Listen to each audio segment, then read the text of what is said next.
ripoti za NYTV. Ninaripoti kutokea eneo la Mbezi Msakuzi. Na NYTV tumepata taarifa ya msiba mzito wa kuondokewa na mama yetu kipenzi Mrs. Neema Seng'eng'e ambaye alikuwa ni mtunza hazina mkuu wa idara ya WWK kabla hajastaafu na kuendelea na majukumu ya kifamilia. Msiba huu ni mzito ambao umelipata kanisa letu la TAG.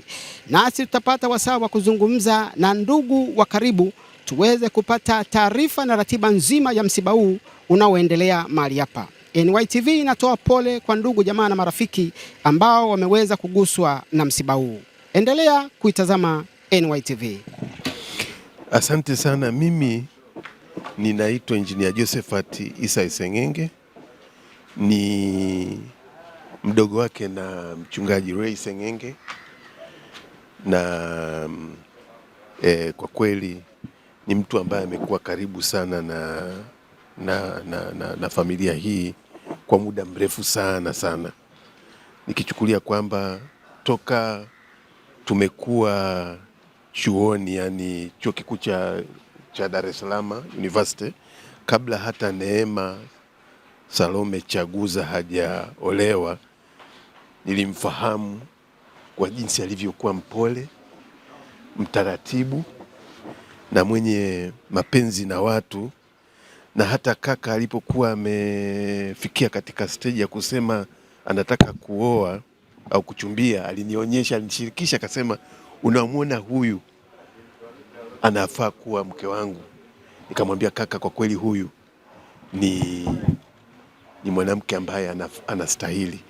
Na kwa kweli hatukufuata kwamba ni mtu wa kabila la kwetu wa Msambaa, lakini cha kushangaza sana ni kwamba ni mtu ambaye ametoka kijiji kimoja na sisi. Kwa hiyo nilimtia kaka moyo, nikamwambia kwa kweli kama kuna mtu anafaa sana kuwa naye katika maisha ni huyo. Kwa hiyo nilimfahamu shemeji yangu kwa muda mrefu, lakini niliendelea kumfahamu zaidi wakati nilipokuwa nimemwona ameanza katika ndoa yake, walivyoishi katika maisha ambayo unajua watu wakitoka shuleni maisha yanakuwa sio maisha yale ya kitajiri. Kwa hiyo walikaa katika maisha ambayo ni ya kushikamana kwa ndani sana, yani hawakuachana. Hata walipopita katika shida mbalimbali walikuwa pamoja. Na mimi niseme kwa kweli huyu ni kama mama wa familia. Neema alikuwa na characteristic moja kwamba ni mtu mmoja ambaye alifanania vitu sana kwa mama yake na baba yake, kwamba alikuwa anapenda vitu safi. Yani mwanamke ambaye ni msafi, ni mwanamke ambaye alikuwa hataki vitu vya kubahatisha, ni mwanamke ambaye alikuwa anajua kulea watoto na kutoa ushauri.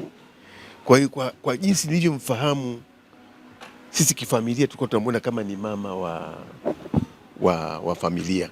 Na mimi niseme kwa kaka yetu ambaye ndio kaka mkuu, tuliona kwamba amepata bahati ya kupata kiongozi ambaye anatusaidia na sisi kama familia. Kwa kweli msiba huu tunaupokea kwa masikitiko makubwa sana, kwa sababu si kwamba Neema alikuwa amefika katika umri ambao alikuwa kwamba ndio Mungu amchukue, kwa sababu bado tulikuwa tunaona kwamba kwa muda aliyokuwa nao kama bado ni kijana, alikuwa anaendelea kutulea. Mimi nilimwambia kakangu kwamba kama niliona mwanamke ambaye anafanana na Dorcas au Tabitha, mtu ambaye alikuwa analea hata watoto ambao sio wa kwake.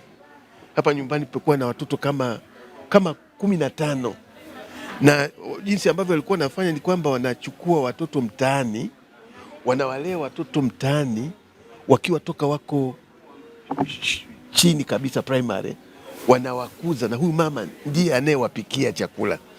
Huyu mama alikuwa hachoki, hata mpaka wakati msiba umempata alikuwa yuko jikoni anatengeneza chai kwa ajili ya watoto. Na ukitizama kundi ambalo lilikuwa linamzunguka, kwa kweli unaweza kuona kabisa kwamba kama ingekuwa ni maombi ya Mwenyezi Mungu arudi, wangeomba arudi. Kwa hiyo niseme kwamba kwa kweli tunaupokea msiba huu ambao umetokea kwa ghafla sana. Kakangu aliniita dakika kama 40 kabla ya msiba kutokea, akaniambia, wananiita jina Joza. Joza, geuka, nimepata tatizo zito sana. Na mimi huwa kakangu nikimsikia akizungumza mnaye huwa nakwenda mara moja, lakini nimekuja hapa akanisimulia kwamba walikuwa jikoni na walikuwa, kitu cha ajabu sana ni kwamba walikuwa wanatengeneza chai ya maziwa na maandazi kwa ajili ya hao watoto, na alipopiga tu kelele kidogo alidhani labda mafuta amemrukia, lakini alipokuwa anamfuata kumwelekea akaona anamlalia, yani kwamba kama vile amecollapse. Na kwa kweli niseme, anasema kama nisingelikuwepo pale ningeuliza vijana maswali mengi sana, lakini Neema alichukuliwa mikononi mwangu. Neema alipoteza fahamu, akapoteza na kauli, na Neema aliondoka. Tunamshukuru Mwenyezi Mungu kwamba tumetoka kwenye kikao sasa hivi.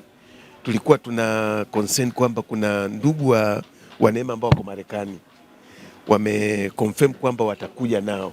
Kwa ajili ya kutoa space kwamba waweze kusafiri na kuja, tumeona kwamba tentatively kwamba Jumatatu itakuwa ni wakati mzuri zaidi wa kufanya mazishi.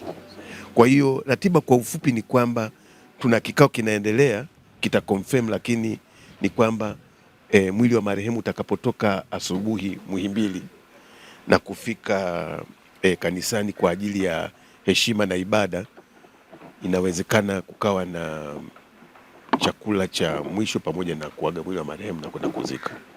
Lakini sija confirm hiyo kwenye kikao ambacho kinaendelea sasa hivi, kita confirm ratiba hiyo.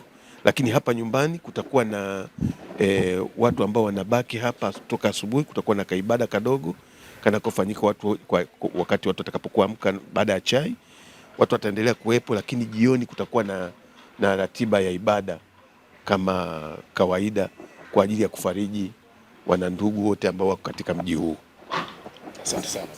Nashukuru sana. Asanteni sana na Mungu awabariki kwa kila mnachokifanya, kwa sababu historia ya mama huyu inafaa kuigwa kitaifa, kuigwa kifamilia, kuigwa kijamii na kuigwa katika mioyo yetu. Mbarikiwe sana. Amen. Amen. Asante sana.